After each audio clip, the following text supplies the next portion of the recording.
Hello, everybody. Welcome back to the Fast Intentions Podcast, Episode 2. I'm your host, Nathan, alongside my co-host, my father, Todd. Thank you. Thanks for tuning in again. Yeah, thank you. Welcome back. It's kind of exciting to do Episode 2. Yeah. We did a lot of practice episodes, trying to gear ourselves up for the first pod, and to finally have it out there is kind of a sigh of relief, to be honest. Because, you get kind of nervous how people will respond, like if you're going to get views and stuff. So it feels good just to get the first one out of the way. So. Yeah, I've listened to it several times. So, and nobody's more critical of you than you, but I actually was fairly happy with it. I thought we did pretty well. Yeah. There's a few things I kind of just want to talk about the first one, how it went. Okay. Audio was kind of a thing.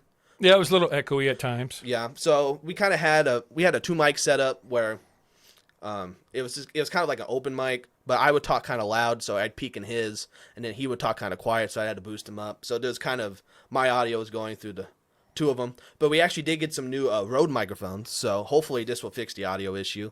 But I knew it was kind of there, the echo stuff, but just to have the first episode out there, I think was kind of important. So bear with us with the audio, but we're transitioning. Well, you just want to be in a spot where you don't really want to have to edit a lot. We don't want to do a lot of cuts. We kind of want this to be free flowing as much as possible. Yeah. And so sometimes you thought, well, the quality's not the greatest, but it's not so bad where people can't understand it.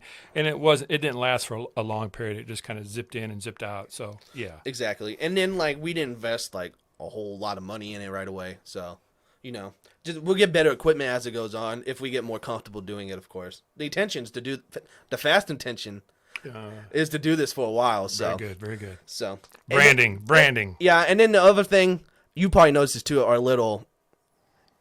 What's the word I'm trying to think of? Things that we do. I say yeah a lot. I stumble sometimes. What was the one thing you noticed that you said a lot? Well, I tend to say a lot when I'm looking at something and I'm trying to read something while I'm talking. And so I think it's just something that you do naturally to try to fill dead air. Mm-hmm. And, I listen to, talk radio online, nationally. And you hear it, I mean, not constantly like I was doing, but you hear it, and people still do it. It's one of those things, it just creeps in there. But I'm working, trust me, I'm working hard to minimalize it and, not do it. Well, especially because it's our first episode. Sure. Like I said, that's probably the worst. See, little things like that. But as we said, the first podcast is probably going to be our worst one, hopefully, because eventually we get better as we go on. Mm-hmm. We'll get more experience. We'll figure out things. So those little things you don't notice until you do it. And then I think that's understandable, especially for podcasts. It's not like, most of the time it's not edited. It's not like a TV show where you can cut what you want and then use a clip you like. This is like a long format audio show. So there's going to be things, a lot of dead air time we have to fill. So sure, stuff like that we'll get better with as time goes on. Yeah. And you had a couple other things you wanted to talk about as far as the last episode. The last episode, I did make a comment about the NCAA. We were talking about the expansion into different conferences, and I made the comment that if the NCAA wanted to do something about the expansion, because we talked about if it's an issue or not, they had to do something about it. Well, as we figured out from a comment that they actually don't have the ability to do it. Yeah, and I looked this up, and I can read you technically what the NCAA's role is. It says the NCAA functions as a general legislative and administrative authority for men's and women's intercollegiate athletics. It formulates and enforces the rules of play for various sports and eligibility criteria for athletes.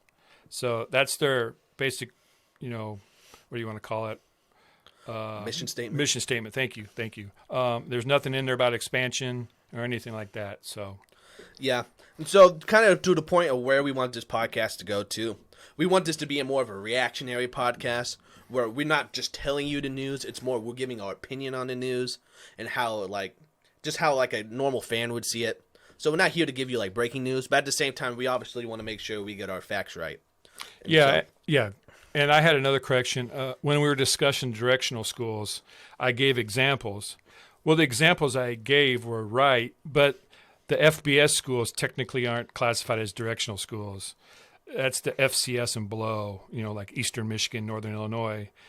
But the examples I gave worked, but they just, because they were the Power 5 FBS teams, they weren't actually the right examples. I mean, it's just a little technical thing, but I just wanted to, have that out there, Yeah. So I know there's a lot of talk shows and podcasts out there about sports, and I think sometimes some kind of want to say more outlandish takes, especially on like TV. There's certain TV analysts out there. I don't want to say names, obviously, but you probably know who I'm talking about. Maybe Skip Bayless. Yep, Skip Bayless. Where they say things because they want to get views or clicks or just talked about. That's not our intention here. Fast intentions. Man, there's so many puns that go around. But yeah, or we want to give honest facts. So there's definitely topics that I'm more comfortable with. Like I like the NBA a lot. I like the MLB, NFL. I'm not as knowledgeable about college sports, and so more golf, probably more college sports than I would do. You obviously you're not a big NBA fan, so we have our things that we like, and so we want to make sure we're giving informed opinions about stuff we know. We don't want to just say things just to say it or just to have a take about it. So I think that's just something we'll have to consider moving forward. So that's kind of all the thoughts I had about the first episode. Did you have anything else? No, not really. I made my my thoughts clear on that. I think, like I said, I listened to it several times, and I was actually pretty happy with it. I heard a few things, and I was like, oh, but I think it flowed real well. Because our conversations are natural. We've talked like this about stuff ever since I've known you. Yeah, exactly. So we're kind of comfortable with it. But yeah, of course, if you keep tuning in, listening, always feel free to give us feedback or comments. Oh, definitely. Like, subscribe, all that stuff helps. So yeah, share. Yeah, share too. So yeah, so into episode 2. Unfortunately, we kind of have to start off with bad news because legendary Dodgers broadcaster Vince Scully passed away. Was it about a week ago now? I'm not sure. Yeah, sorry for that. Okay. Yeah, about a week ago, maybe a week and a half. He passed away at age 94. 94, yep. So legendary baseball broadcaster. Voice of generations. I mean, he started in the 50s, I believe, and been calling games for, I think they said 67 years, and he worked the booth solo, so he didn't have anybody in there with him generally. No. Which is very unusual. But because obviously I'm a younger generation, I didn't really grow up with Vince Scully. Of course, he did the Dodgers games later in his career, just solely. So I would watch the MLB Network a lot, and then I live Central Time, so as I was going to bed for like school the next day, they would always have the Dodgers game on like MLB Network, and they always had Vince Scully like doing it by himself, and I always thought it was odd. I was like, who's this? Why did they just have this one guy doing it at night? I go, it just sounds like a radio broadcast. But even like because I thought it was weird, because I didn't know all his history. But the more I like listened to it, and the more like he's just so detailed. It's kind of like an aura of how he talks. They describe him more as a poet than a play-by-play guy. They just the way he orates, I guess. Would it be orate? I think so. The play-by-play, they just said the way he talks is just kind of a natural flow, and it just makes everybody feel comfortable at home, like you're sitting right next to him in a lazy boy or recliner, and just relaxing, watching your favorite ball club. Yeah, because you, not to call you old or anything, but you probably grew up with Vince Scully more. Is there any like certain calls or anything that stand out to you in particular? Well, there's the classic Kirk Gibson home run when he came off the bench in the bottom of the 9th against the vaunted Oakland Athletics. And then there's several other calls that I can think of. But he didn't only call baseball. I mean, he called the game of the week for the baseball with like Joe Garagiola, and I think he did some Olympics, and he called like golf and other. A lot of those guys call a bunch of different sports. So that he's not just a baseball guy, even though most people know him as a Dodger, play-by-play guy. And he started when they were in Brooklyn, and he moved with the team all the way across the country to L.A. So that he was a young guy because he worked 67 years for the Dodgers, and he passed away at 94, and he's been retired for, several years now. So, I mean, he was probably in his 20s when he got that job. Yeah. From the little experience I had, the Gibson homer is obviously one they show a lot. And then the other one, even though I'm a Red Sox fan, the Buckner one always sticks out in my head. Because I can kind of just quote that. Oh, behind the bay. Here comes 9, the Mets winning. Like, it's such a good call. So, unfortunately, rest in peace. To his family, condolences too. He's definitely a voice that'll be missed, and that him himself is baseball, like the media wise. He's the one that makes it stand out. It feels like we lost a part of the game. Yeah, he actually retired in 2016, but he started in 1949, And I guess he caught his big break when he stood in for somebody who was sick. And his actually first thing he called was a football game at Fenway Park. Oh, really? Yeah, he called Maryland and Boston University. And then CBS ended up hiring him to replace Ernie Harwell, who we all know is the famous Detroit Tigers broadcaster. Yeah. But he worked so long, he called Jackie Robinson's games. Just think of that. He called those games. And he was so revered that in his last year that he retired, when he was in Chicago doing the Cubs-Dodgers game, the Cubs let him take over their booth for a whole inning. And he called the Cubs broadcast, for an inning. See, that's cool. Like stuff like that. Yeah. I don't know. He called 20 no-hitters. He called 3 perfect games. He was named the CBS Sportscaster of the Year 21 times. He was named by the ASA as the Broadcaster of the Century. That's a big honor. Yeah, and one of the big things is he was inducted into the Hall of Fame in 1982.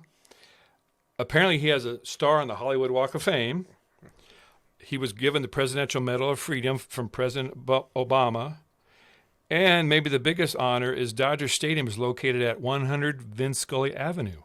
Yeah, and isn't the broadcast booth named after him too, I think? It could be. I think it's the Vince Scully broadcast booth now. Yeah. So, yeah, I said he was a part of baseball. Shoot, he's a part of just media in general. Yeah, they people sent all kinds of condolences and best wishes, and the social media was just filled with them. And I read a bunch of them, but I'll tell you the best one I found, and we all know who Ken Burns is, the noted documentarian. Yep. Who's done the Civil War and baseball and stuff. His quote was, "There is no more important broadcaster in the history of baseball than Vince Scully." And I thought that pretty much summed it up. I mean, that was it in a nutshell. Yeah. So Fast Attention definitely sends our condolences, and we hope Vince Scully rests in peace. Yes. And so, to move on, I think we'll stick with the baseball theme. This was kind of shocking news to me. Fernando Tatis Jr. was now suspended 80 games because he tested positive for a performance-enhancing drug. He's obviously coming off that injury. I think it was a motorcycle accident or a bike accident was what's kept him out for so long in the first place. And now he's going to miss the rest of the season because he tested positive. And I have an article here. I am trying to find, I don't remember the exact name of the performance-enhancing drug, but he said he took it by accident because he was trying to treat ringworm. And so the substance was in there and he didn't know, and he said he apologized about it. So that's 80 games.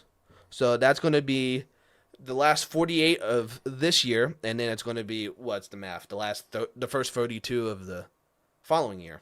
So I think that's a big blow, obviously, for baseball. He's only 23 years old. He's the face of the Padres. I know they got another guy. We'll talk about that in a sec, but he's the face. He's on the cover of the baseball video game. Last year's, I guess not this year. That's Ohtani this year. So, and he seems like I think he's leading that new revolution of like baseball player that I personally enjoy, because I know he got in trouble for hitting. Remember, I think it's 2020. He hit like the grand slam when they were up by like 7. He's not afraid to pimp things. So he's the driving force of that new attitude of baseball players, which I enjoy. Well, he's still young, and he's excited about baseball, and that's what you would hope. I just don't, I love enthusiasm. I just don't like when people go over the top and then make it about themselves instead of the team. Yeah. But that's another debate for another time. So my question is to you. Obviously, he said it's a mistake. Do you think this will change his perception of the common fan? Well, the fan that doesn't know any better will probably could possibly accept it. But that seems to be the excuse for all these guys now. Well, I took it unknowingly. Nobody ever took it knowingly. But being a Royals fan, there's a gentleman I follow, Rainey Gisarelli. I apologize if I'm saying his name wrong, but he's a dermatologist, and he put out this tweet. And he said, "We do not use clostebol. It's Clostebol. Yeah, that was the name of the... We frequently prescribe clobetasol, a potent topical steroid. Clobetasol, which calms down the immune system, makes ringworm much worse, and is the absolute last thing we'd use for it." So he's basically saying that Tatis is lying, because you would never use what he said he was used for ringworm. He said he's saying that it would make the case worse, if anything. Yeah. So I think this could get into another discussion too. Do performance enhancing drugs really do anything anyways. Because I know Barry Bonds isn't in the Hall of Fame because of it. Sammy Sosa's not in the Hall of Fame because of it. Roger Clemens isn't. And those are obviously top players of all time. So it kind of stinks, especially if he did take it by accident, because him being one of the young stars of the game, this is going to ruin his reputation for that, especially if it well, not necessarily ruin. I doubt maybe it. in the short term. Long term, he comes back next year and he tests clean, and he comes out and hits 300 and hits 40 dingers and leads the team to the playoffs. It'll all be forgiven. That's true. I guess maybe not saying it'll ruin his reputation, but I feel like that's always kind of that stigma attached to it because, and so I understand the argument against PEDs because I don't think you should take them anyways. Yeah. Like, I know a lot of people have strong opinions about Bonds getting like in the Hall of Fame, but well, that's because his head got so big he can't go through the door.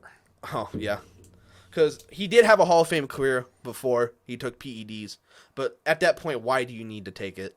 Like, it just, if you feel like you need to take it to knowingly get better, I think that says in itself that you did this intentionally to get yourself ahead of the game itself. Well, he felt he was getting left behind in the Sosa-McGuire debate. You know, people reviewing those two with their big home run, competition going back and forth that one year, which McGuire ended up breaking the record. You know, from the reports, he felt like he was, not getting mentioned with those two, and he felt like he was just as good as they were. And he thought he knowingly knew they were taking something, so he thought, well, why not? Why can't I and be just as good at them or even better? And, which happened because he ended up breaking the record later. But McGuire has that stigma on him. Bonds has that stigma on him. Sammy has it on him, but not as much because of his personality. He was a more jovial, fun-loving guy, and so I think sometimes that oversees some of it to people. Depending on your personality and your demeanor. So do we think that PEDs itself gave Bonds an advantage in the game? I think it does. Well, it allows you to work out longer. It gives you more stamina. You don't tire as quickly. I mean, it doesn't actually make you out there and actually lift the weight itself or whatever. But when you do lift the weight, it allows you to last longer and and maintain your workout longer. And I know people made the point too that like he still has to go out there and perform. He still needs to be the one to swing, time the ball. But at the same time, I guess at the professional level, you would think that they were good enough to do it. At least that's what I thought. But then again, there's people that aren't as good at that level for a reason. There's always going to be the top tier and the bottom tier. So he still has to be good enough to hit the homers. But I don't know. I just feel like it just has a bad stigma against it that I don't really like. And especially for someone like Tatis, I just don't want this to impact them. Especially if it's a mistake. If it happens once, I like to be one for forgiveness. I like to assume that, I accidentally did this. I'm not going to do it again. I should be more aware of what I put in my body. That's all I hope for. And I think MLB was hoping to kind of promote him as maybe one of the faces of baseball in the next decade or whatever. But yeah, I think the problem for him is if he's lost respect of his teammates and then all of baseball, because he still has to play against these other guys and, go out and bat against them and stuff. And, maybe there's a pitcher out there that thinks, well, you're cheating the game. And so, I might buzz the tower or, show him. See, just little things like that. Yeah, it's stuff, behind the scenes stuff. But, yeah, he'll have to win back, his family. I'm sure maybe his family believes what he's saying because, your family tends to give you more leeway than most people. But, yeah, just to wrap it up, I mean, I think, he's just going to have to work through that, get the respect of his family and friends and then his teammates and then baseball. And I think if he can come back and test clean for the next several times and, become a productive player, it mostly be forgotten. It won't come up until his, epitaph when he's retired or goes into the Hall of Fame or what have you, at the end of his career. So yeah, he's definitely on that trajectory now. And the start to end this and transition, he also needs to win back to organization, like you said, not just his teammates. Because the Padres are trying. You saw the moves we've made at the deadline. They're trying to win now. So we can get into the trade deadline right now. They're trying to win now, so I don't think they're expecting Tatis to miss the rest of the year. Because I think the plan was originally for him to come back about June, July anyways. But now he's definitely not coming back for sure. So I don't know if he was already out for the year, or I wasn't sure exactly his long-term injury. Tatis? Yeah, today. He was starting to rehab. He was starting to come back. He would have been back maybe by the end of the season or pretty close to it. Okay, because they expect him to play in the playoffs. Yeah, because I knew the plan was for him to come back. So, yeah, making all those moves, I think that definitely – the organization's probably pissed off at him for it. Yeah. So he does have to win them back. Well, I know you were following the trade deadline. The Juan Soto thing, of course, from him going to the Nationals to the Padres was the biggie. You want to tell us what you know, what you have? Okay, so I have an article here from Bleacher Report. Shout out to Bleacher Report. Okay. They're the real homies. Whoop, whoop. So this is called MLB Trade Deadline 2022, and they grade the biggest trades of the deadline, and they give like their opinion on it. So I don't know if we have to go through necessarily all of these because I don't think all of them are as important. But I was just going to go through some trades, and then we can kind of just give our thoughts about it. We want to hit the major ones, and then I have something to say about the Whit Merrifield trade to Toronto. So. And then I kind of have something to say about the Red Sox. No offense. Okay, that's fine. We have our biases. We need to. This is the podcast to let off the steam. Yeah. We'll try to keep it short and sweet. Okay. So the first one they have is the Philadelphia Phillies acquire Noah Syndergaard from the Angels. Thor. Yes. I don't know if he's still referred to as Thor anymore. But, I mean, that's another quality starter for the Phillies. Yeah, that's probably going to give the Phillies maybe the best rotation, at least in the National League, maybe in all of baseball, because they have Nola and a couple other guys that are really good. He underwhelmed in Los Angeles. But sometimes, he's a National League guy, went to the American League. Maybe going back to the National League will be the spark that gets him going again, And the Phillies are in an independent chase, or at least a wild card chase. So, he's in a playoff run now, so maybe that'll motivate him and, put him over the top to pitch better or play better. I think what I saw, too, is that the Phillies have the third best record in baseball since June. Yeah. So they're definitely right in it. Yeah, they're on the upswing. And then I think, unfortunately for the Angels, kind of the thing I said at the beginning, it's all about the pitching. Because, I mean, they have, like, Mike Trout, Ohtani, but Trout can't even stay healthy anymore. But they always kind of had the hitting. They're getting the pieces for it, but they never had the pitching to keep them consistently in it. So Syndergaard was kind of supposed to be the answer. They got back 2 prospects for it. So I think the Angels need to realize they have these big guys, but they're going to have to probably reset everything. Well, the Angels honestly probably should have dealt a few more pieces, but that's a big fish. And if the prospects you got back are AAA, I assume they're AAA guys, so maybe AA. But one of them is Mickey Moniak, and he was the first overall pick in 2016. I don't know if I said that right, but they said... Well, he must have been a disappointment a little bit for them to trade him. In 47 big league games, he's hit $1.29, and his win above replacement is -0.9. So they said they got another outfielder. I don't know how to say these names. Sorry, they're prospects. That's fine. JDL Sanchez, but he's 21 years old, and he said he's the big prize. Bleacher Report says. So. Well, we don't really need to get into the specifics of the minor league guys because no, we don't. We probably won't see him for several years anyway. And as we talked about last week, prospects in baseball, they fly. You get a prospect, you lose a prospect. So Atlanta acquired Raisel Iglesias, another Angels guy. He's their closer, the guy who does the big stick his fingers up in the air after games. You ever see him close? He always sticks his fingers way up in the air for like 40 seconds. Like a bird? No, he holds both of them. He holds both of them above in the air, and he stands there for like a minute. And it's kind of like, bro, get off of him. He's like just praying to his God? Is that what it is? Probably. Or? Okay. Which there's nothing wrong with that. No. So another closer. Amen. He had just signed to a 4-year deal with the Angels, so I guess that's good value for Atlanta. Oh yeah. And also, I like the move because at first they trade away Will Smith. I don't think he's their closer currently. After he slapped Chris Rock. Not that Will Smith, the other Will Smith. Oh, my bad. And not the Will Smith with the Dodgers, the catcher, and the other Will Smith, the pitcher, the lefty from Atlanta. The one that gets jiggy with it? No. That's the Oscar guy again. Oh, dang it. Okay, so yeah, they traded him away, even though I think he was their setup man because they had got Kenley Jansen. So was he traded, and now he's going to Miami? Well, I thought it was just weird to get rid of one of your top line bullpen guys, even though he was kind of having a rough year. But now they got another bullpen piece in the back with Raisel Iglesias, so I think that's a good deal for them. I don't think there's much to say about that one. Okay. Next on the list is Whit Merrifield, which we wanted to talk about. I just wanted to touch on that. You knew Whit was going to get traded when he made those comments about not being vaccinated. The whole year, there was 25 MLB players that could not go to Toronto because they weren't vaccinated. When the Royals went up there, they had 10. And when they talked to Whit Merrifield, he said, well, if I had been on a better team, I probably would have got the shot. So lo and behold, the trade deadline comes up. You know they're going to trade him. Well, guess who he gets traded to? The Toronto Blue Jays. Irony of all ironies. And I think the only reason the trade went down is because once you take the shot, you have to wait 14 days to be admitted into the country. Well, at the time, Toronto was on a 10-game road trip.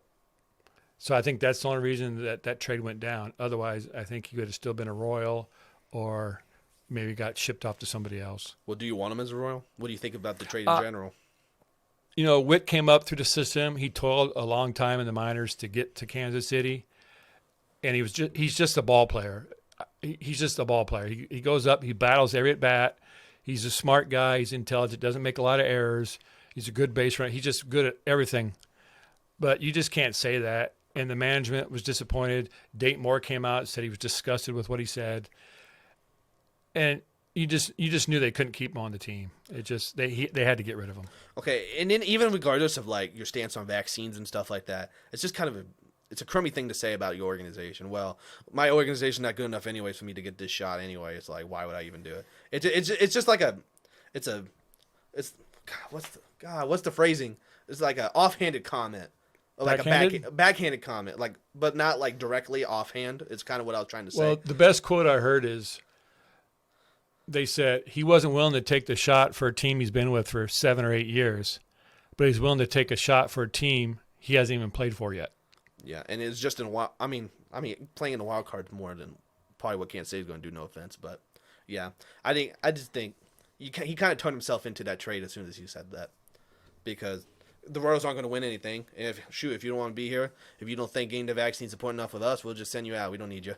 So I think it kind of makes sense. So next trade they have the Yankees and Cardinals. This is kind of the lesser deal. They got Harrison Bader, and they traded away Jordan Montgomery to the Cardinals, which I thought was kind of an interesting move because Bader's a good defensive guy, and he gives them outfield versatility is what the Yankees are looking for. But I think, in my opinion, the Yankees, the main thing we were looking for was starting pitching is what needed to be consistent. Like Nestor Cortez, obviously, has been a big help this year, being an all-star. Garrett Cole, Garrett Cole's going to be Garrett Cole. But Jordan Montgomery was kind of that third guy that needed to step up and be consistent, and he's been consistent for him all year. And then just to trade him away for just a guy that may start, I mean, he's going to start every so often, going around with Hicks and stuff, but I just feel like it was kind of a weird move for them to give away just a steady guy that's been in the rotation all year. I don't really have a lot to say about that trade itself, but I will say Garrett Cole has struggled his last 4 or 5 starts, and the Yankees end up losing 7 or 8 in a row. So they've kind of come back into reality a little bit. But I will say, just a quick tangent, I guess, that they're so far ahead that nobody's going to catch them because they'll right the ship enough to stay out there. I agree. But it does show they have a few cracks in their armor and they're not invincible. So yeah, well, as we said, the offense is going to have to carry them, and they were historically good to start the year. There's a reason why the record was what it was. And so now that it's cooled down, you knew they weren't going to be able to keep it up all year. So I'm not worried about them. They're probably in a cold spurt. Do I think they're going to win the American League? I have an opinion about that, but we'll keep going. Next trade was the Twins acquired Michael Fulmer from the Tigers. Yeah, good bullpen piece. He's been really good for the Tigers after converting from a starter. Yep. Yeah, the Tigers just got one prospect, so, I mean, not really much to say there. Next one was the Red Sox acquired Eric Hosmer, first baseman from the Twins. They also got 2 prospects and cash. I think they're paying the bulk of the salary for San Diego because they wanted to send them off really bad. And then all we gave up was a left-handed pitching prospect, Jay Groom. So I think this is a Noah Syndergaard situation in reverse. It's Eric Hosmer coming back to the American League. I think he'll be a lot more successful. I think the park's a little bit smaller in the American League. And I mean, he's not really a home run guy, but he's a gapper. And so if he can, start driving the ball and hitting gaps and stuff, he'll do good for the Red Sox.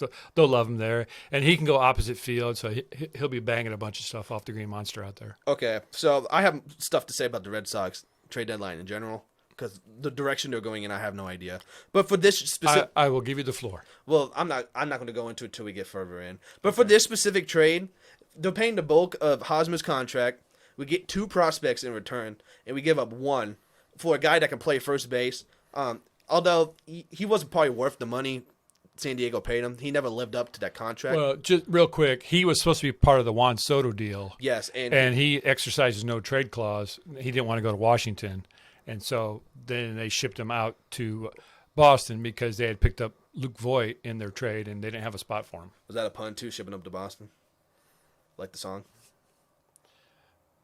No, but should I say something about the Boston Tea Party? No. Okay. Okay. So yeah, he was supposed to be in the Soto trade, but Luke Voigt got in there, and so they always said Luke Voigt's going to be pissed at Hosmer for. Well, his career. he's actually been producing really well for the Nationals. He's playing really well right now. But that's what they said. They may have got the better player, anyways. Maybe because Luke Voigt, that's more motivated, and he's a big power hitter. Yeah, but they said I don't blame Hosmer for when not going to go to Washington. That seems like a train wreck over there. But well, they just won the World Series. yeah, they ain't going to be winning one for another 20 years. So no.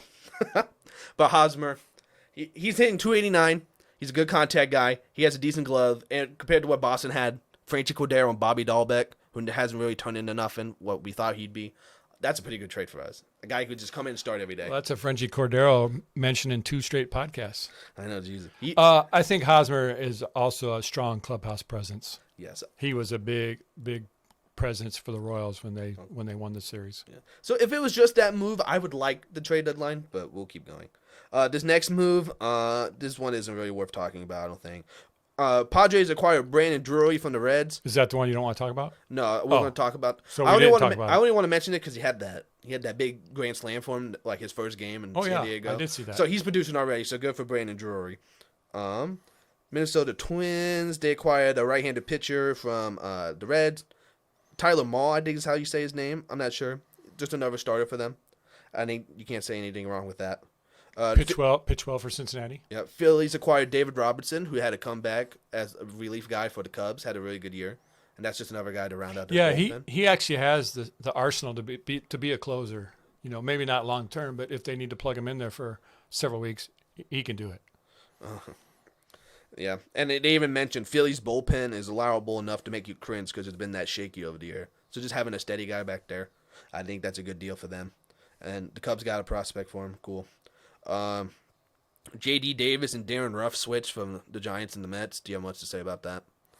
Darren Ruff, local product here from Omaha, played at Creighton. But other than really? that, no, not much. I didn't even know that. Yeah. Oh. The more you know. Phillies also got Brandon Marsh from the Angels. Just more fire sale going on from Los Angeles. Dodgers acquired Joey Gallo. I want to say I'm very happy for Joey Gallo. He's produced. He's hit a couple homers in L.A. And just I'm sorry, when you say that, I was thinking my cousin Vinny. What? Not Gallo. You know, when they're trying to figure out, he's given the false identity so he can finish the case. But Joey Gallo's supposed to be a big piece for the Yankees last deadline. He hasn't done nothing. Unfortunately, he is a boomer bust guy, but he's been really bust this year. So you feel bad. He said he has a hard time leaving his apartment in New York because people just go and they rib on him. So you feel bad for the guy. And so to go to L.A. and have success your first 2 weeks, I think that's good for him. So it's good for the Yankees to probably get rid of him, but if he does anything for that loaded Dodgers team, I think it's a good move. And just to have him in a new environment, well, hopefully you'll be happy. I think it's a good trade for he'll just be a good bench piece. He won't be starting the whole time. He'll be coming off the bench for him and stuff. So exactly. So I'm just happy for Joey Gallo. And plus, I hate the Yankees, so good for someone to leave them. And Jerry be Callow. Successful. No, Callow. Gallo. Okay. All right, Toronto Blue Jays acquire Anthony Bass and Zach Pop from Miami. They kind of went fishing on that one. Yeah. Couple of relief guys. I mean, nothing? No.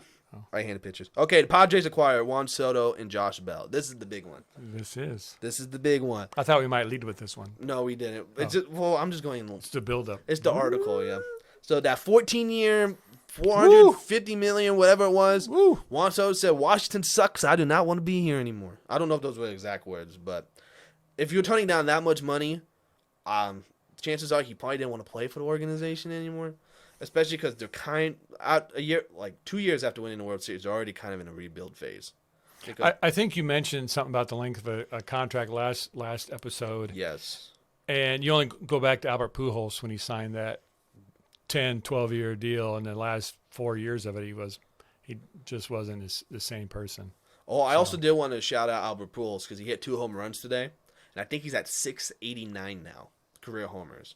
So shout out to Pujols. He's hit like 11 homers this year. Shout out to him for still having a little pop in that back. I would love if he could get the 700, but I don't know if he'll be able to hit 11 homers the last month and a half. At least past A-Rod. He hit 696. You can get past A-Rod 4th all time. So I wanted to shout him out. But yeah, Juan Soto and Josh Bell. So Padres are all in it. Even if they don't win it this year, Juan Soto's 22, I think, or 23. That's a big investment right there. You'll have to pay him, but if you can pay him and grind him down, you got Tatis, even though he's suspended, and you got Juan Soto. That's 2 guys right there to lead your franchise for next 10 years, hopefully. Well, a lot of people will look at that trade and they'll say, well, they mortgaged their future to win now. But as you said, the guys they picked up are still young. So they didn't really mortgage their future. They just decided to flip the script and go with a little bit more established guys and then trade away. I think it was their number 1, number 2, number 4 or 6, and number 10 prospect. So, I mean, the Nationals are sitting pretty well because they're set up for their future. And if these guys, live up to the billing, the Nationals will have a strong team going forward, not to mention a couple MLB Major League players. We mentioned Voit earlier that they picked up in the deal. So I think both teams, it's one of those, to me, it's a win-win deal where both teams came out ahead.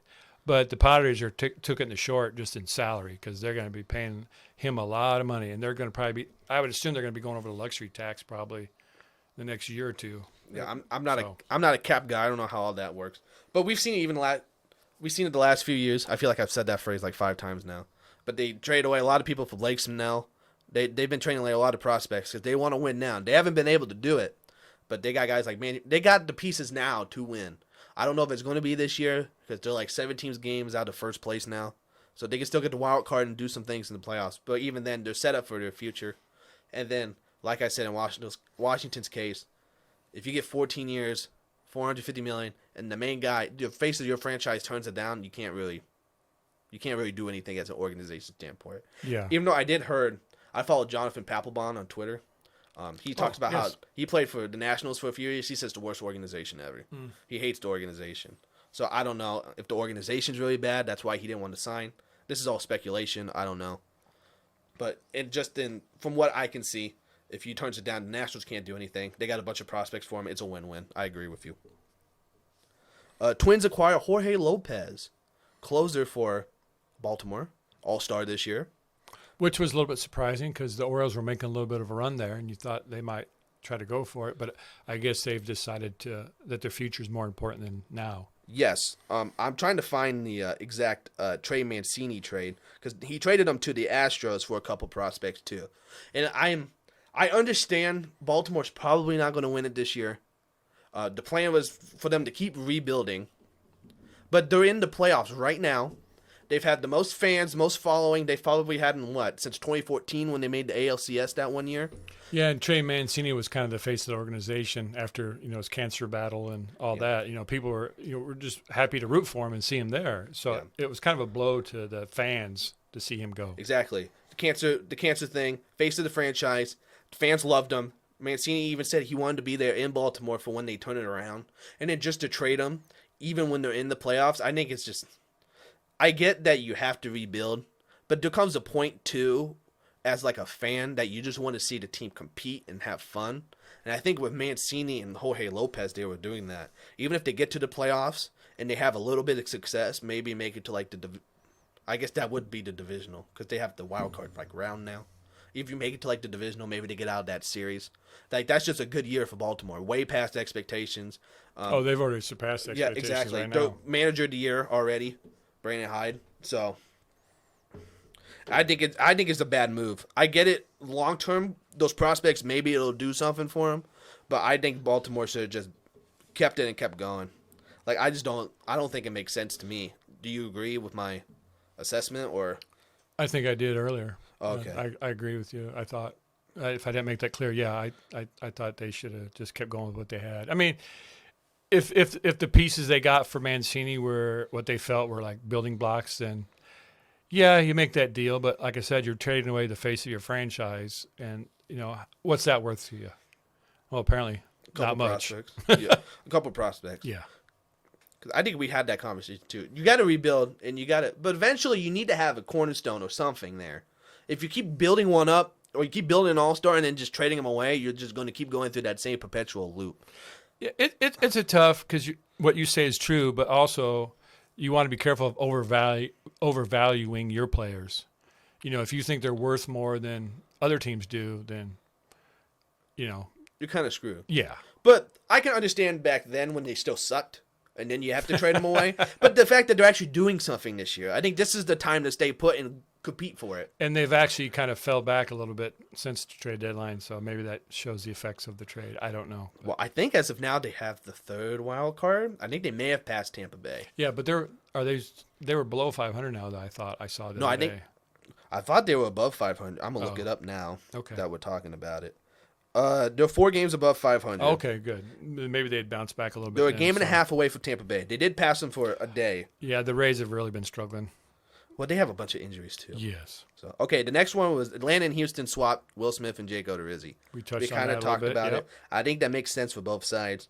The Brewers got Matt Bush from the Rangers. Cool, whatever. Atlanta got Robbie Grossman, outfielder from Detroit. I think he's a solid bat. Good utility player. Yep. Good fill in. Yep. Yep, feeling well. Cardinals got Jose Quintana from the Pirates. Good pitcher. There's not much to say about that. Astros acquired Christian Vasquez from the Red Sox for a couple prospects. And then they also acquired Tommy Pham from the Reds for a player to be named later and some cash. So I never really get to rant about Boston yet. But I would want to keep it for too long because we've been on the deadline for a little bit. Yeah, probably a little too long. But yeah, but it doesn't make sense to me that they made the ALCS last year, 2 games away from the World Series. And so what they do, the bullpen sucks. We all know the bullpen sucks. They don't do anything to address it. They traded away Hunter Renfroe, who hit, 30 homers and 80 RBIs last year, for Jackie Bradley Jr., who couldn't hit 200, who signed with the Blue Jays, by the way. Shout out to him. I saw that. And a couple prospects. Cool, whatever. You got 2 new prospects. And then it hasn't done well this year. So you get Hosmer, and you get Tommy Pham, who's basically an older version of Hunter Renfroe, even though he's played pretty good for us. And then you trade away Christian Vasquez, who's been with the organization for, 12 years, for a couple prospects. They don't know what they're doing. It started with the Mookie Betts thing when they had their GM, Dombrowski, who traded away the whole farm system for them to win. They have one bad year. They don't want to pay Mookie Betts to pay the tax, so they ship him off. And then they're finally competing again. And so that was a faster rebuild than we thought. Maybe we should compete. Nope, they're going to rebuild again. But then we're also going to get guys to compete. Like, if you're going to choose a direction, at least choose one. It doesn't make sense to do both. That's all I kind of have to say about that. And then the last trade on here, it was the Yankees acquire Frankie Montas from the Athletics. And I believe you mentioned that as one of your possible guys you thought could get dealt. So, and he was. So yes. So I will. The last thing on the trade deadline for me is very curious that our American League pick to win the division, the White Sox did nothing. Yeah, they didn't do much. Very curious. Okay, and then there's actually a couple more deals. Well, the Mariners got Luis Castillo. We talked about that last time. And then the Padres got Josh Hader, which I thought was surprising. Yes. Because the Brewers are in the playoff push. Hader's had a rough year, but he's your all-star closer. He's your all-star closer. He had a rough month. And I went to a Brewers game a couple months ago. Everyone's got Hader jerseys. He's a big guy. So it just doesn't make sense for me to trade him. Yeah, it was interesting to me to see. But once again, that's the Padres, going for it. But maybe there was something behind the scenes or underlying contract issue or what have you. I'm not sure. But, yeah, I was very caught off guard to see that trade made. Okay. And so to wrap it up, do you have a big winner of the trade deadline?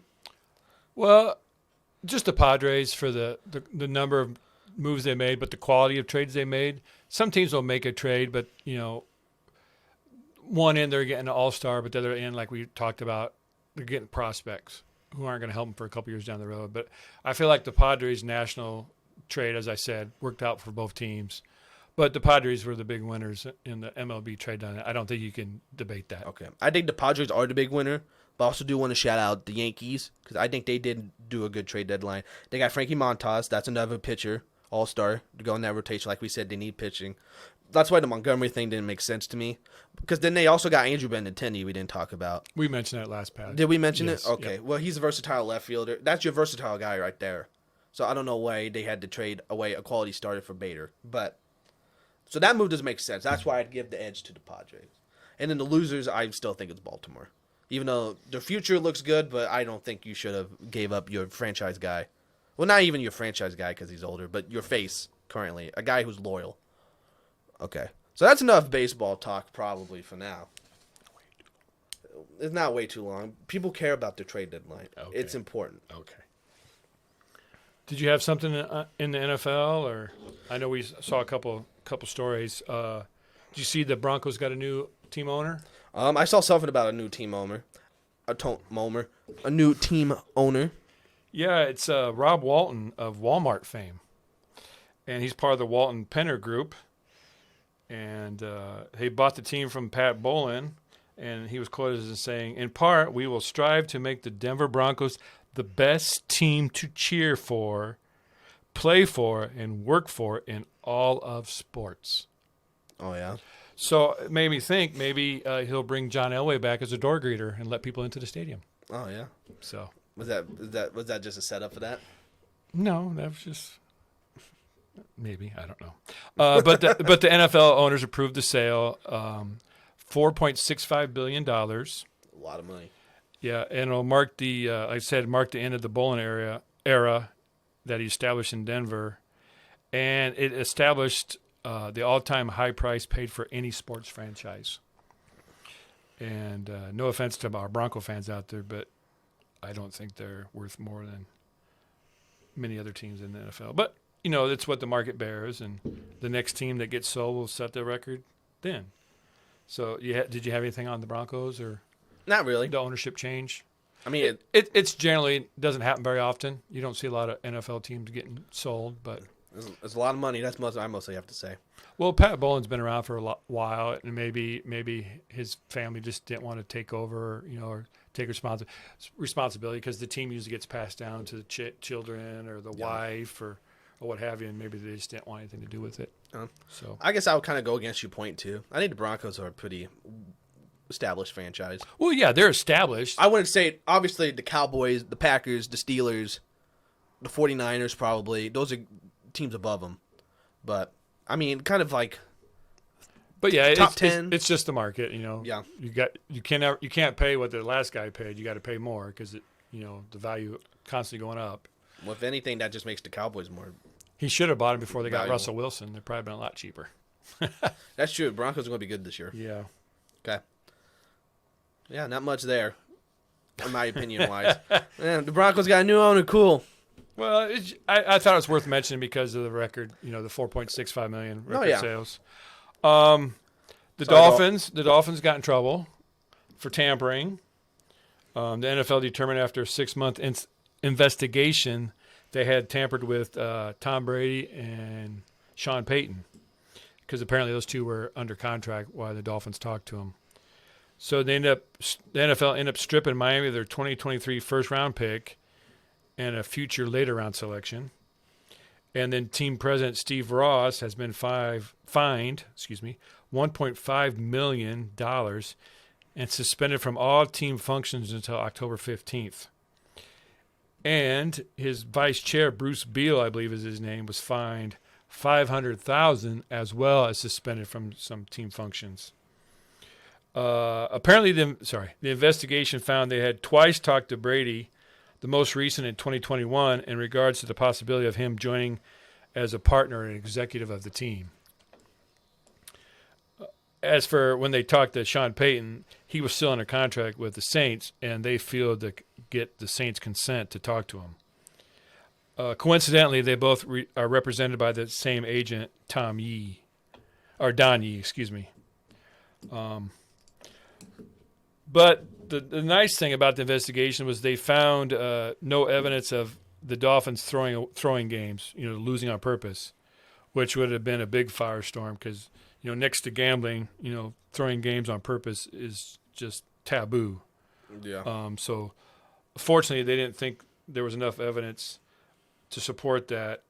That would have been a big black eye on the NFL. But I do have a statement that Roger Goodell put out, and he called the league's findings unprecedented. He said the investigators found tampering violations of an unprecedented scope and severity. I know of no prior instance of a team violating the prohibition on tampering with both a head coach and star player to the potential detriment of multiple other clubs over a period of several years. Similarly, I know of no prior instance in which ownership was so directly involved in the violations. So it was a pretty scathing comment from Goodell, and I don't think to him, there's no greater injustice than what he believes that the Dolphins did. So pretty harsh talk from the commissioner, but the Dolphins ownership just kind of played it off, like they had made a mistake and should have been more done to due diligence more and what have you. Yeah. Well, we know Goodell and his suspensions and how he's got priority on different things. Just to take a shot. No, but it's funny that he said unprecedented because this suspension's definitely a precedent. Because you gotta be severe and swift with your punishment. So if you want to make sure teams aren't going to do it anymore. So what? Yeah, you got to make an example of these teams. Yeah, a first-round pick, and like I said, we mentioned that last podcast too, how important picks are in the NFL and how valuable they are. Like you can get a star player for like a second-round pick. Agreed. So I think it's just to set that tone. He says unprecedented. We've never seen it before. Well, he's going to suspend the owner. He's going to make them pay millions of dollars, and you're going to lose your first-round pick just to let you know you better not do it again. They pretty much dropped the hammer on him. Exactly. So yeah. Did you get a chance to watch the NFL Hall of Fame ceremonies this last weekend? I did not, unfortunately. And it's funny because we'll kind of talk about this later. I just don't find them the most exciting thing to watch. Because I guess maybe because I'm younger too. I don't remember watching a lot of players that mostly get inducted into the Hall of Fame. I think I'll kind of see that differently as I get older.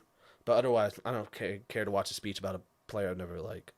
Yeah, we can touch on this a little bit later, but speaking of Hall of Fame, your favorite player did get inducted into the Baseball Hall of Fame, David Ortiz. Exactly. So that had to be pretty exciting for you. No, it's cool. Yeah, he's the reason why I'm a Red Sox fan. He's the reason why I love baseball, because of David Ortiz. Yeah, we'll touch on that a little bit later here. Yeah.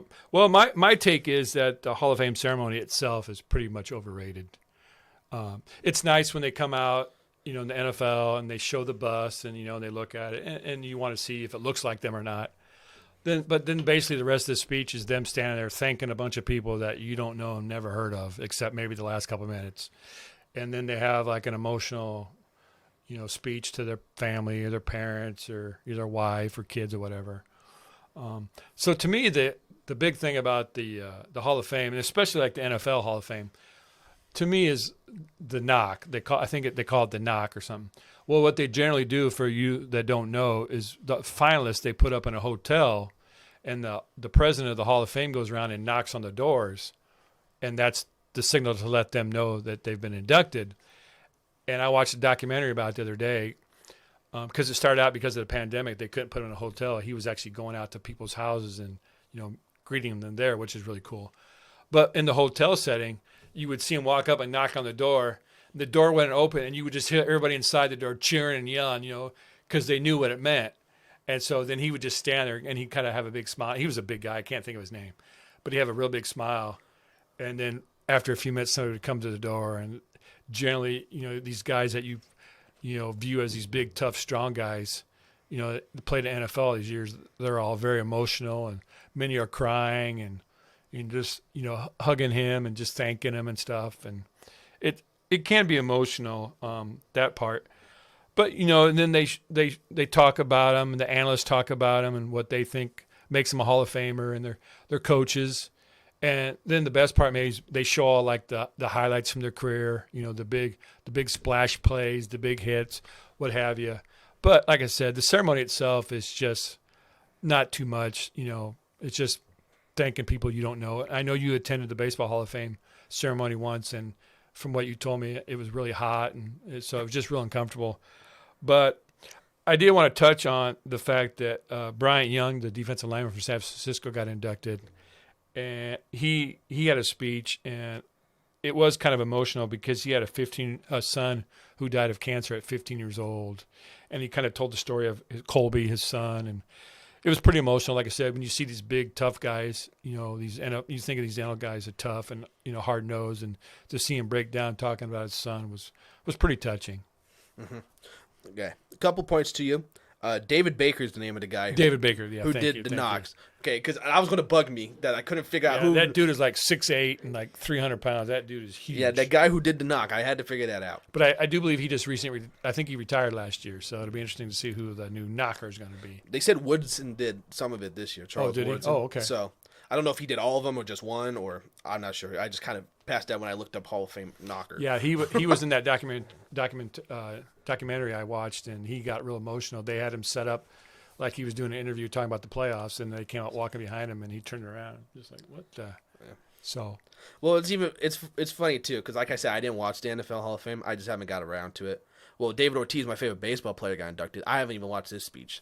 So, I agree that the speech itself's not necessarily the most exciting thing, but I don't think I would use the word overrated because I think you know this too. It's more for the players' sake. It's their time to go up there and thank everyone that helped them. well, I mean, it's overrated for the fan. He goes out and thanks these people from when he was a kid to high school to college, whatever, and he should. They should. That's what they should do. But as me as a fan sitting out there watching this in the 90-degree heat in the direct sun, I'm thinking, I don't know who any of these people are. And you might see them on the video screen and they stand up and wave or something. You're like, oh, there's that guy. That's what he looks like. But I mean, I'm talking about for the fans. It's just that the speech itself, the day of the speech it's overrated. Yeah. The build up to it's what I think is the best part. Yes, I would agree with that. I would say it's overrated for the fans. But yeah, obviously it's a touching moment to be there at the Hall of Fame and make the speech, thank everyone that helped you. It's obviously cool for the players. Sure. Yes. The build-up is the most important thing. Yeah. I even watched David Ortiz get the phone call like 6 times because I was so happy. Very nice. So, I would agree with that. Okay, what do we have next on the docket?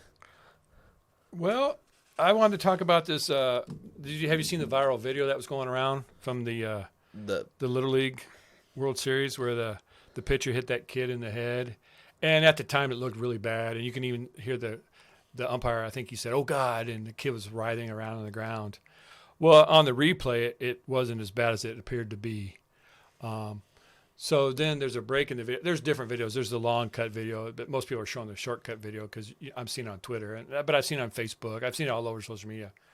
Well, the kid that got hit standing on first base, and he's got his helmet in his hand. Well, he throws have you seen it? I'm sure. Yes. But he drops the helmet, and he walks over to the mound. Well, the pitcher's got his head down, and he's got his arm over the top of his head because he's just devastated to hit this kid. Mm-hmm. Well, so the pitcher, none of his teammates, none of his coaches are out there. He's just out there on the mound. So this kid walks out and just puts his arm around the kid, and it's talking to him. And the only reason he's talking to him is because when the coach walks up, he's mic'd. And you can hear him saying, I'm okay. It's okay. So, the kid, it was a great sign of sportsmanship, and he was trying to make the other kid feel better about what happened. So that's only part of the story we got. So I just did some digging just to get a little backstory. Caden Shelton was the pitcher's name, and he was pitching for the Pearland, Texas team. And Isaiah Jarvis was the shortstop on the team from Oklahoma that apparently persevered really hard just to get to that game. And the winner of this game was going to go to Williamsport, so it was an important game. But just the fact that, this guy had it in him to walk out there and try to comfort this pitcher when none of his teammates or his coaches were. You just showed, the way he was raised and the good parenting, that he must have received, and probably the coaching as well. And it was just a nice moment.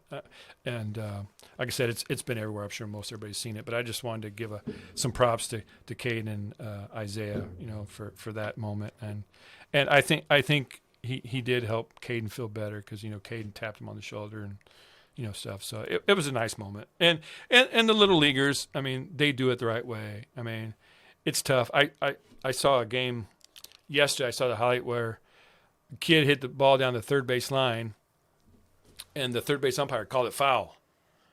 So the other team kind of stopped, but the home plate umpire had called it fair.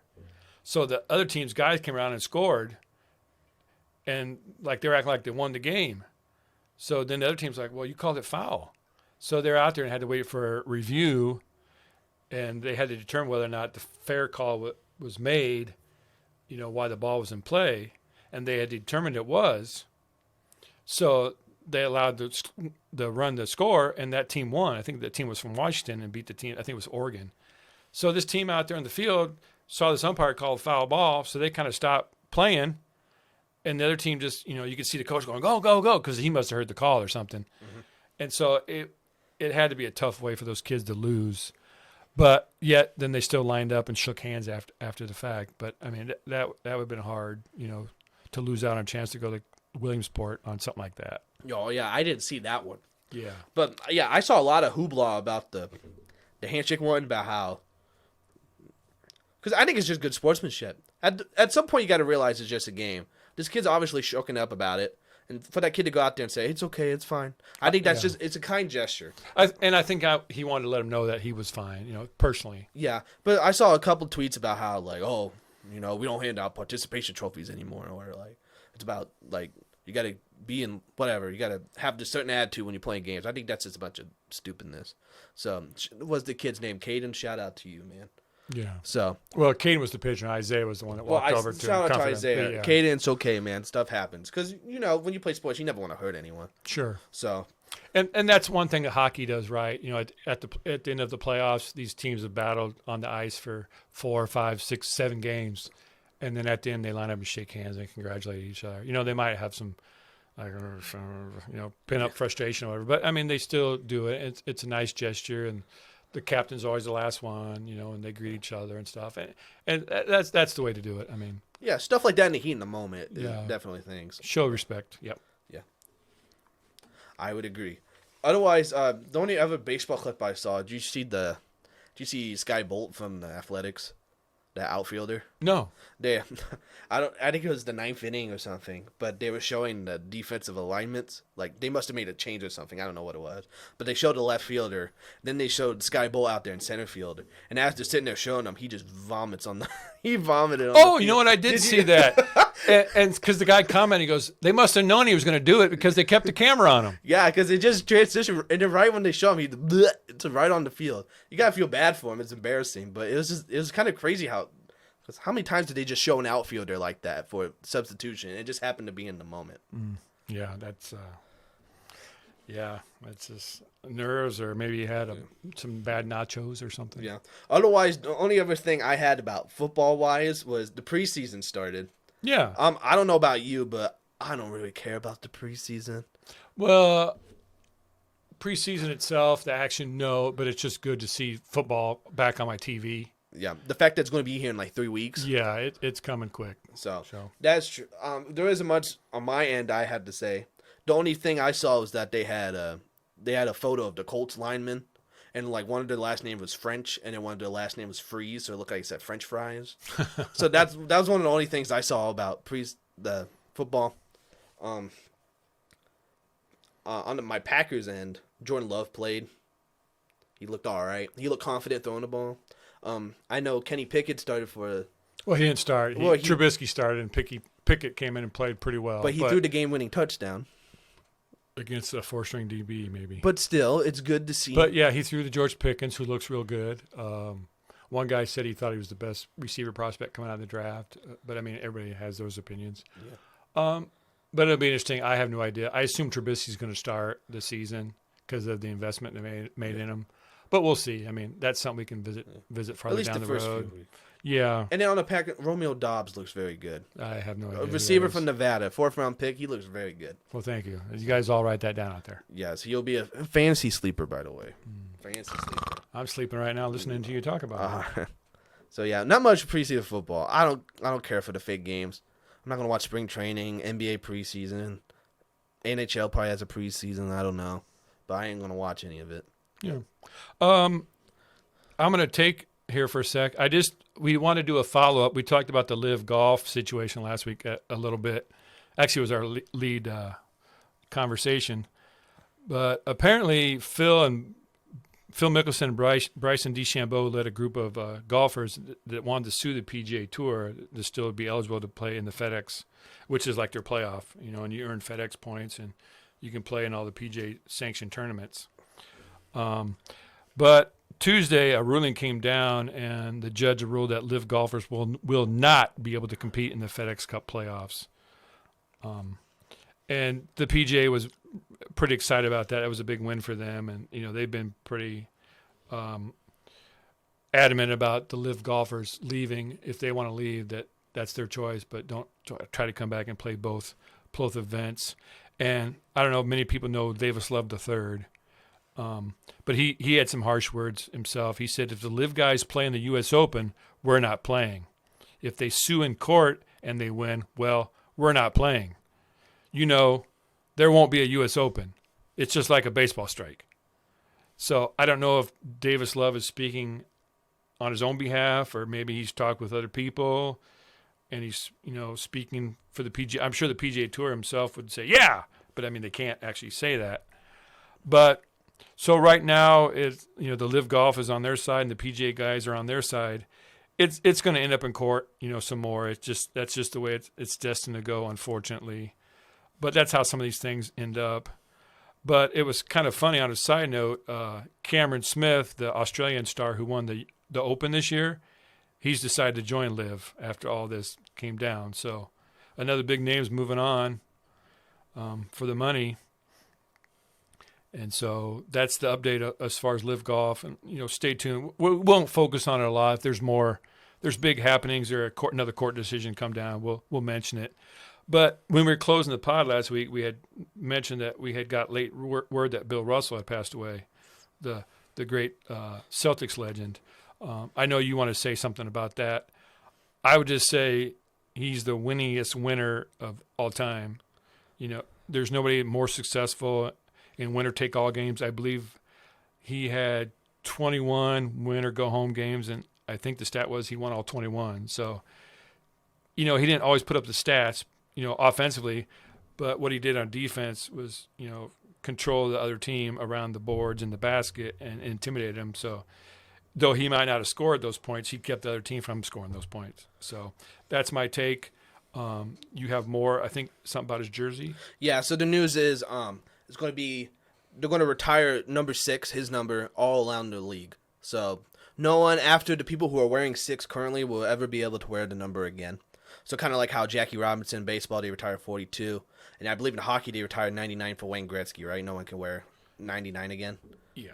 So I believe is what I saw. I'm not 100% sure on that. Are there any big stars right now that wear number 6? LeBron James wears it for the Lakers because he gave up 23 to Anthony Davis. Okay. So LeBron James is probably the biggest one right now. Okay. I'm terrible with jersey numbers though, so I'm not sure if there's any other big names, but there's got to be another number 6 around somewhere.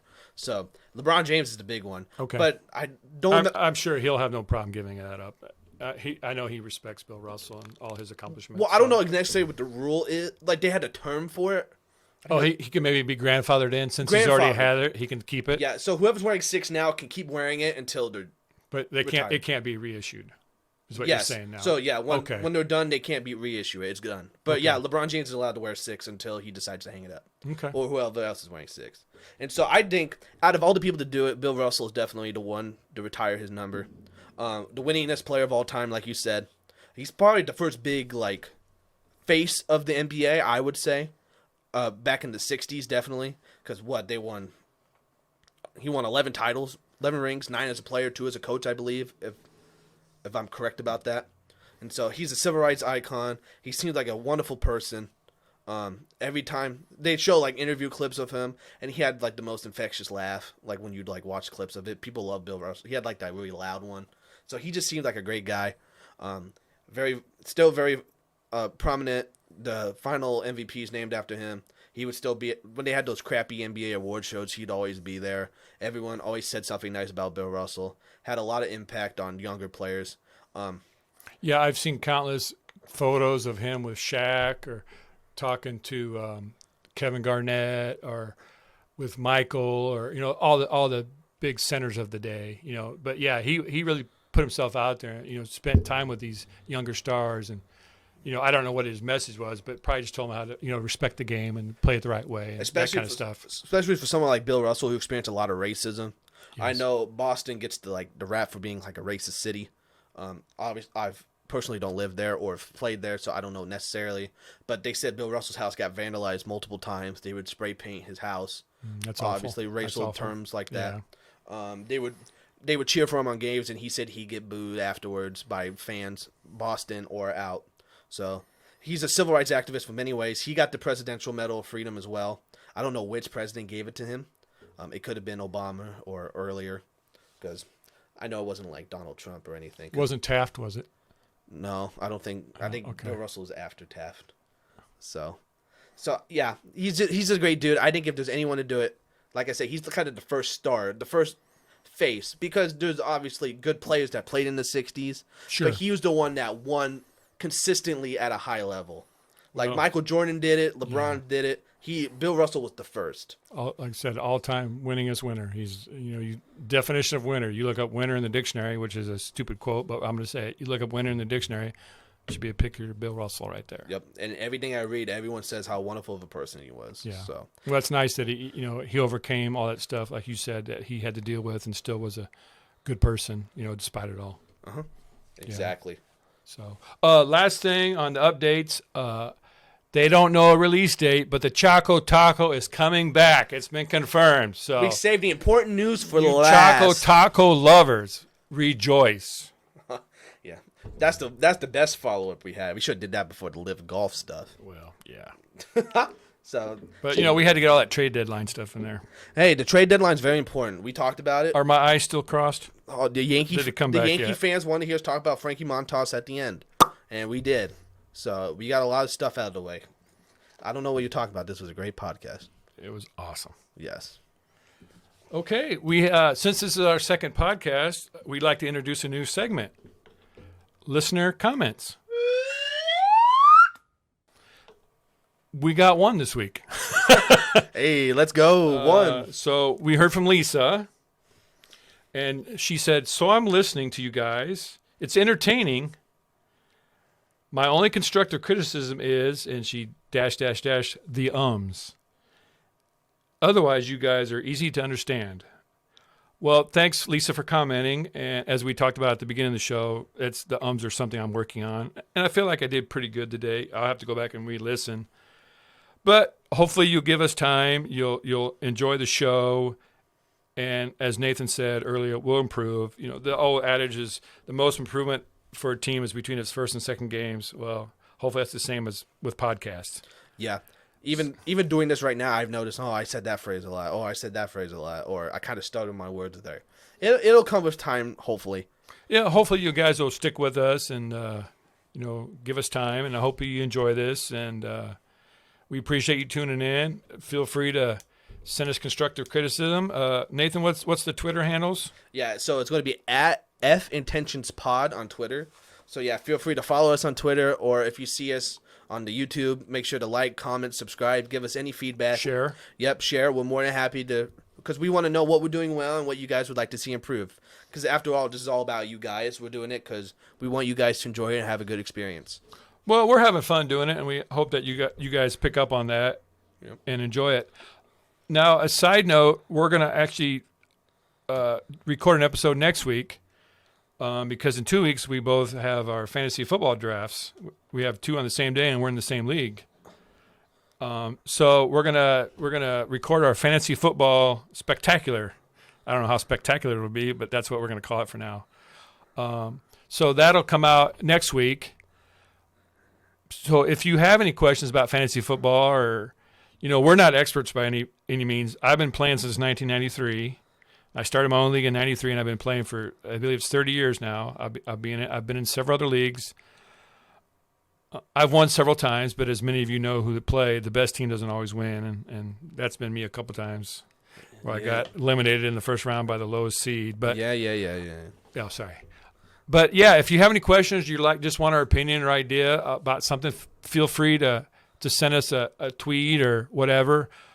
We're going to talk about fantasy football in general for a little bit, and then we're going to kind of run down the players, what have you, and maybe give you some opinions on them, and maybe who we think's overrated, maybe underrated, maybe who might be our sleepers. Just basic, some strategy and some player info. You got anything to add on that, Nathan? What you think? No, maybe just kind of like my philosophy when I go through, try and pick guys out. Honestly, a lot of it for me depends on draft positioning, like where you start off in the draft. But obviously, we'll go through in more detail. Yeah. So just kind of like maybe what you should look for in certain areas where you are, things like that. Just kind of maybe not specifically just players, but like strategies in the draft as well as like what if this happens? What if this position goes? Stuff like that. Yeah. So we're going to record that next week, and hopefully that'll drop maybe by the weekend if we can get it edited and put up. Yep. And then the intention's still to do bi-weekly. We're Yes. just doing it next week because we're going to be busy that day. And so after next week, it'll go back to bi-weekly again. So it'll be from next week, it'll be in 2 weeks again. And then that should be the first day of the NFL season, I believe. Yeah, we'll go our next pod after the Fantasy Football Spectacular. We'll actually get into NFL. We'll talk more about the teams themselves. We'll probably give you our predictions. Yeah. And see if we do as bad at that as we did as baseball. Baseball, I don't think baseball was too bad. The White Sox thing was an issue. But other than, that. Yeah. Well, I want to close the pod with the way we opened it. So I'm going to give you a chance here before I do that. If you want to say goodbye or give your thank yous or anything you have. No, I just appreciate you guys for listening, and make sure you comment if you have any suggestions or anything. That's the most important thing. Okay. I'll leave it to my father to close it off. Yeah. Well, once again, we appreciate you tuning in, and we're going to close this pod with a quote that Vin Scully would open every game with, and it goes, "Hi, everybody. A very pleasant good evening to you wherever you may be."